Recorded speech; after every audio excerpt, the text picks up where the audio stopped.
ધોરાજીમાં કેન્દ્રીય મંત્રી મનસુખ માંડવિયાની સાયકલ યાત્રાનો વિરોધ. કોંગ્રેસે હેલ્મેટ યાત્રા યોજી સાયકલ યાત્રાનો વિરોધ કર્યો.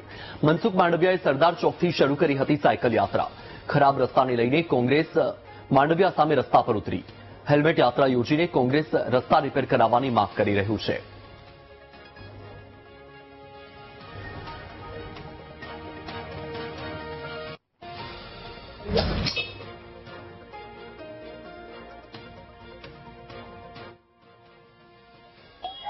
ફિટ ઇન્ડિયા તહેત ચલાવવામાં આવી રહેલી સંધ્યાવન સાયકલની અંદર આ રવિવારે થીમ હતી સોસાયટીના મંડળો દ્વારા સંધ્યાવન સાયકલ થાય.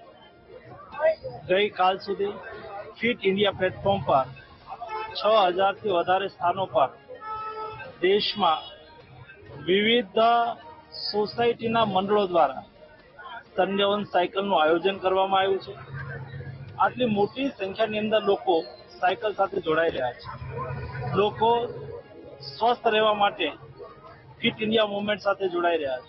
અમારા બંને ચૂંટાયેલા પ્રતિનિધિઓને ધોરાજીની પ્રજાની અગવડતાઓ ની વાસ્તવિકતાનો ખ્યાલ આવે એટલા માટે અને જે લોકોએ મતદાન મથક સુધી સાયકલ લઈને મતદાન કરવા જતા હતા એવા લોકોની મુશ્કેલીનો ખ્યાલ આવે એટલા માટે ધોરાજી શહેર કોંગ્રેસ દ્વારા રોડ રસ્તાની સાચી પરિસ્થિતિ બંને ચૂંટાયેલા પ્રતિનિધિઓ સુધી પહોંચે એટલા માટે અમે આ હેલ્મેટ યાત્રાનું આયોજન કર્યું છે. કેન્દ્રીય મંત્રી મનસુખભાઈ માંડવિયાએ છે તે આજે વહેલી સવારમાં સાયકલ યાત્રા છે તે યોજી હતી. તેમના કારણે કોંગ્રેસના લોકો છે તે આજે હેલ્મેટ પહેરીને છે તે આજે ચાલીને છે તે જઈ રહ્યા છે અને વિરોધ પ્રદર્શન કરી રહ્યા છે. જોઈ શકાય છે કોંગ્રેસનું કહેવું એ છે કે ધોરાજીના જમનાવર રોડ, જુનાગઢ રોડ સહિતના જે ઉબડ-ખાબડ રસ્તાને કારણે છે તે આજે કોંગ્રેસના લોકો છે તે આજે વિરોધ પ્રદર્શન કરી અને હેલ્મેટ પહેરીને છે તે આજે કરી રહ્યા છે. ક્યાંક ને ક્યાંક કોંગ્રેસનું એવું એ પણ છે કે જો અહીંયા સાયકલ તો ઠીક પરંતુ ચાલીને પણ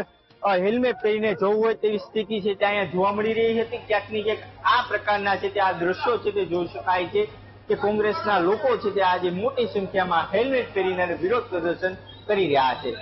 મારું વીટીવી ન્યૂઝ ધોરાજી.